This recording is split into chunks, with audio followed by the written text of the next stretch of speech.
So next slide, please. I am going to share my stage one of my story, which was anxiety and imposter syndrome.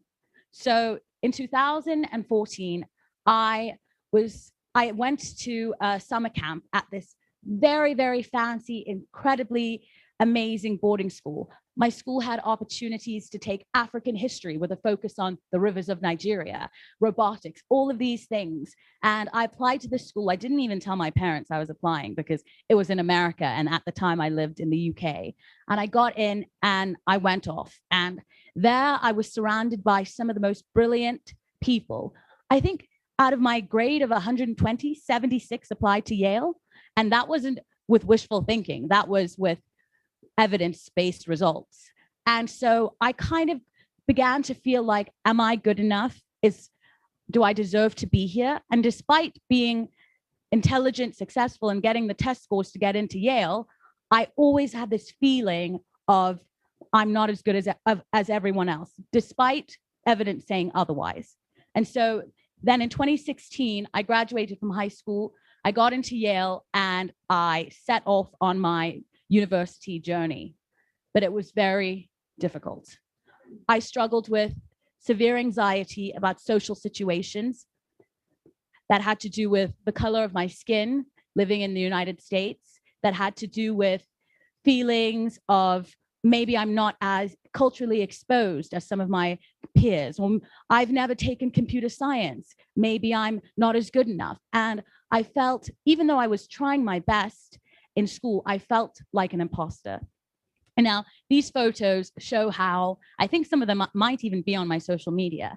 In one, you can see me at an event at Yale with the president of Rwanda, which is amazing. And I had been specifically selected amongst the students to attend. And I felt like I didn't deserve to be there. I felt like, oh, maybe I'm only here because they just needed an African person. And then I had the opportunity to visit the White House. And I even posted an Instagram. But the entire train ride there, I slept. I didn't say anything. I didn't ask any questions, even though I had burning questions that I wanted to ask when I got to meet one of the officials at the White House. But I was just too anxious. I wasn't in control of my life. At that point, I think I was posting an Instagram every single day.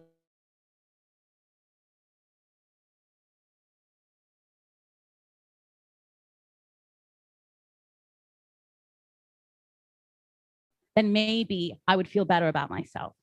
But that didn't happen. Next slide, please.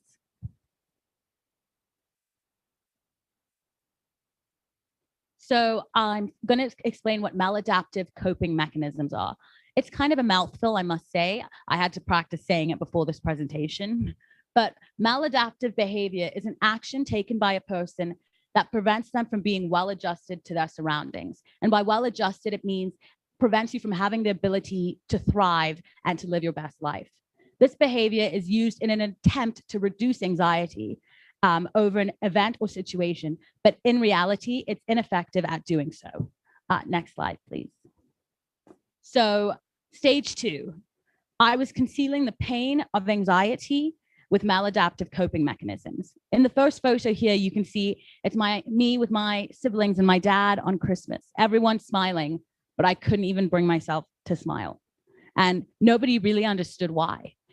And then the second photo is me having some delicious ramen, but I was taking it a bit too far.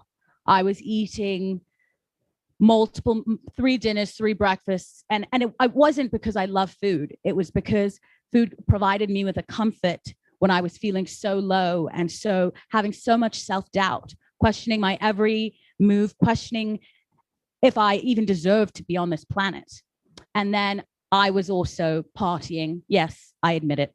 I was partying. And I thought going out and having fun would distract me from the feelings of inadequacy and the feelings of pain and hurt. And during this time, I wasn't able to be a good sister.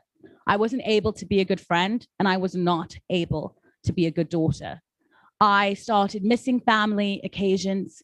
I didn't contact my parents, I think, for like 6 months. They had to come to my university to check if I was okay.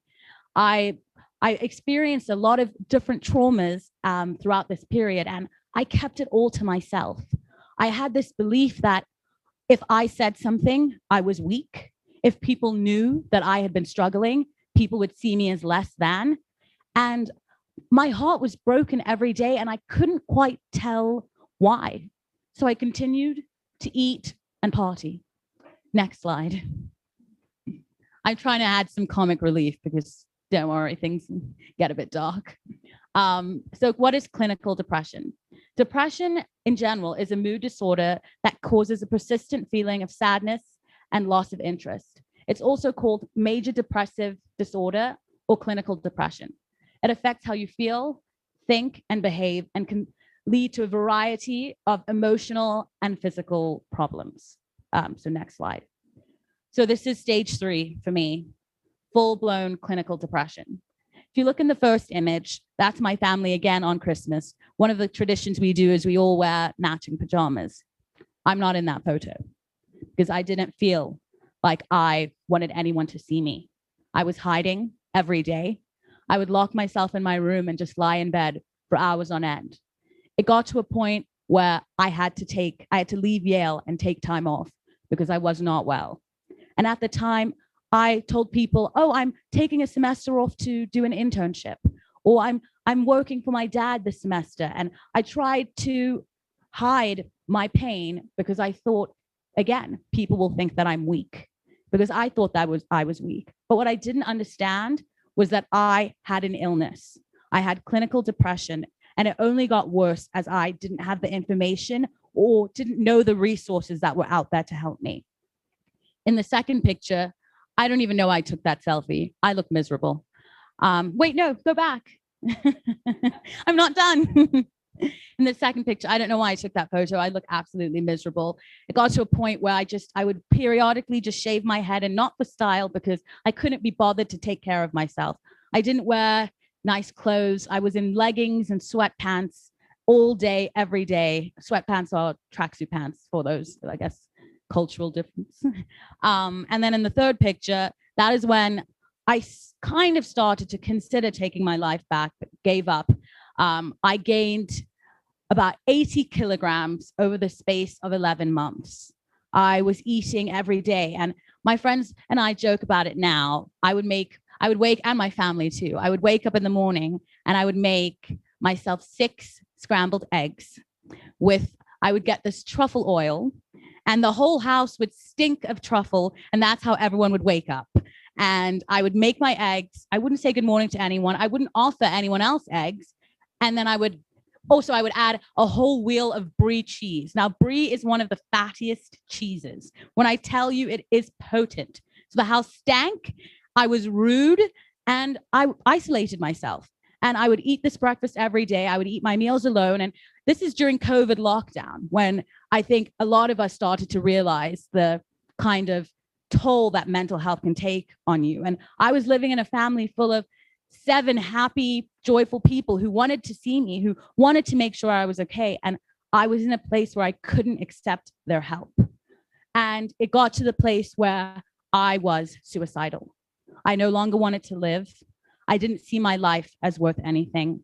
And I was in a lot of pain that couldn't be expressed. And that's the thing about depression.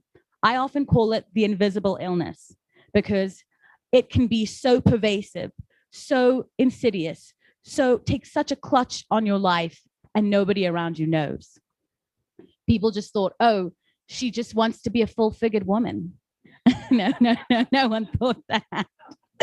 No, but people didn't know how to help me because I wasn't open to help. I wasn't ready for help. And it came to a head in 2020, where I was just so sad, so suicidal, that my family said to me, you need to get help. And I also decided for myself that my life was not going to continue if I didn't accept help. And this was a tricky time for us because we're Zimbabwean. My parents don't really know much about mental health. Well, now they do. Now they, trust me, they do. But at the time, we didn't have all this information, and there wasn't really a dialogue or any conversation about what do we do. And we had to go to professionals and realize that there are people there, that there are support groups, that there are kinds of ways that we can get help. Now I'm going to pause. Next slide.